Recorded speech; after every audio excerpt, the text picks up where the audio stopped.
A Dava que ainda... Dava, vai, bem rápido. Não, então tá bom. É que o tempo nosso está curto e você tem aí um rascunho muito grande. Então vamos falar com o Neto, ele que é do IFDA, da Bahia, lá de Paulo Afonso, né? É professor ou é professor? Muito bem. Então ele que traz aí um relato sobre a PEC, que a gente vamos também explicar um pouquinho.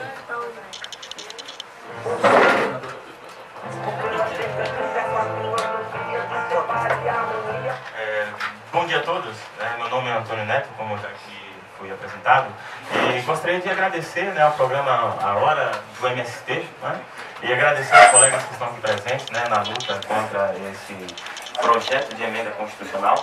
E eu gostaria de lembrar assim, que, na verdade, a minha função aqui, antes de mais nada, é apresentar também as nossas pautas, as pautas principais de nossa greve. E depois de eu apresentar as pautas, eu gostaria de apenas fazer uma breve reflexão junto com vocês. E isso, claro, se o tempo não for concedido. A primeira pauta da greve dos professores é o cumprimento de acordos de greves anteriores. A segunda é contra a PEC 241, que visa o ajuste fiscal. A terceira é contra o projeto de lei complementar. A quarta, contra os projetos de lei do Escola Sem Partido.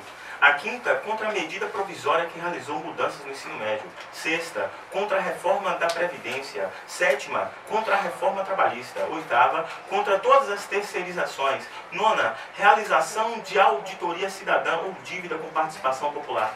Décima, cumprimento da revisão geral e anual prevista no artigo 37, inciso 10, da Constituição Federal. E a 11ª, pagamento de valores de exercícios anteriores de natureza salarial, reconhecidos administrativamente, como por exemplo, reconhecimento de saberes e competências, dentre outros. É interessante, pelo que nós podemos ouvir aqui dos nossos colegas, que nós estamos vivendo atualmente por uma grave crise de representatividade. Quer dizer, me parece que o poder legislativo ele não atende aos nossos interesses fundamentais. E, além disso, eu acho que eu gostaria de ressaltar e lembrar que nós estamos aqui, pelo menos isso parece, não sei se vocês poderiam concordar também, porque nós somos, na verdade, efeitos de problemas estruturais que afetam a sociedade brasileira ao longo aí de 400 a 500 anos. Quer dizer, o MST, a falta de reforma agrária, nós temos aqui, E por que é importante ressaltar essas questões? Nós tivemos de uma ordem escravocrata, depois nós tivemos a República do Café com Leite, nós tivemos a ditadura Vargas e também tivemos agora a ditadura de 64. E nós estamos aí caminhando, meio que cambaleando nesse processo mínimo de democratização. E aí nós estamos aqui justamente para refletir sobre essas questões. E eu não sei se vocês concordam comigo, eu estava ouvindo a colega Nega, quando ela diz que existe um problema aí, um mito, de que o aluno que ele faz greve, o aluno que ocupa instituições públicas, ele é um vagabundo, ou sei lá, que o aluno ele não tem o que fazer, ou como muitas pessoas estão dizendo por aí, o aluno é massa de manobra. Quer dizer, eu acho que a gente poderia pensar nisso, que ao meu ver, parece ser um mito, Porque, veja bem, se a gente afirma que o aluno é massa de manobra, não sei se vocês podem concordar comigo, a gente também, indiretamente, está afirmando que nós também somos massa de manobra. Quer dizer, porque se o aluno tem acesso em uma escola pública aos mais diversos tipos, a uma máxima variedade, gama de conteúdos disciplinares, de correntes ideológicas, e dentre essa massa, dentre essa corrente, o aluno consegue selecionar aquilo que lhe interessa, aquilo que lhe serve de bandeira, isso quer dizer, isso significa que o aluno seria massa de manobra? Ou, nesse sentido, não estaríamos nós também sendo massa de manobra quando nós temos acesso somente à Veja, a Isto É, outras coisas, Quer dizer, não estaria eu sendo também aqui massa de manobra a partir do momento que eu parto do princípio, de que, ora, eu defendo uma corrente, com os professores de filosofia, de sociologia, e de outras disciplinas nós temos, Quer dizer, aí nós temos agora, um projeto, de reforma na educação. E aí eu estava discutindo com um colega, o colega está até aqui presente, e ele vai dizer que tem uma consequência grave dessa reforma no ensino médio, e nós sabemos, que é justamente a não obrigatoriedade de disciplinas fundamentais como filosofia, sociologia, artes e educação física. Né? Eu acho que eu poderia falar aqui rapidamente apenas, né, só sobre o campo da filosofia e o campo da sociologia, porque, se eu não me engano, né, a gente poderia olhar na Constituição, se a gente analisar lá a fundo, a gente vai perceber que a base filosófica dos direitos fundamentais pressupõe o estudo da filosofia. Né? Ou melhor dizendo, né, as decisões jurídicas, ela pressupõe uma visão macroestrutural. E quem é que tem essa visão macroestrutural da sociedade, se não sociólogo, né? Quer dizer, por que será que essa medida provisória tem como função justamente atacar frontalmente, né, essas disciplinas que são fundamentais? Né? Como disse o nosso colega que está aqui presente, que ele é sociólogo, né? No fundo, né, se você defende a não obrigatoriedade dessas disciplinas, você está colocando ponto facultativo. Né? E ponto facultativo no Brasil nós sabemos que funciona da seguinte forma: ora, amanhã é ponto facultativo, então eu não vou. Ora, então para que eu quero estudar filosofia e sociologia se é ponto facultativo? Para que eu quero estudar artes e educação física? Então, em outras palavras, né, qual será a consequência de tudo isso? A extinção dessas disciplinas. Né? A extinção, quer dizer, eu poderia dizer, das condições mais fundamentais para pensar a própria Constituição. Pois não é a filosofia que fundamenta os direitos fundamentais? Não estaria nesse sentido o estudante, não é?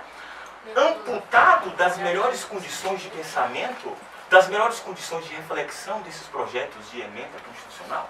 Não seria justamente essa proposta, né? Essas propostas de lei? Eu acho que, não sei se vocês concordam comigo, né? Mas me parece que quase que sempre o poder legislativo trabalha na contramão dos nossos interesses, né? Na contramão, né, da educação. De manipular, né? O povo não ter medo do pensamento.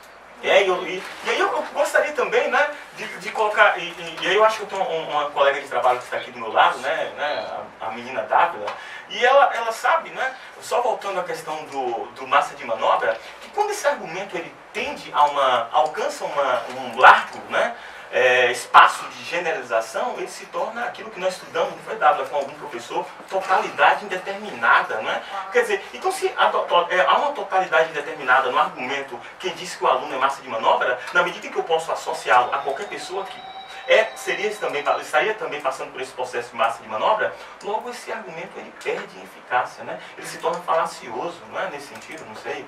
Não é? A legitimidade desse argumento estaria toda colocada em posta, né?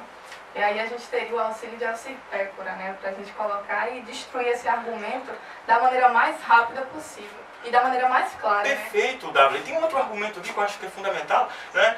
Por exemplo, quando aqueles que são contrários à PEC e à manifestação dos estudantes utilizam o argumento de que, ora, vocês estão coibindo ou coagindo o nosso direito de ir e vir, né? Oh, que interessante, muito interessante esse argumento. E eu gostaria de resgatar o que a colega negra, né, ela estava, né, se referindo aqui sobre os estudantes não são vagabundos, né?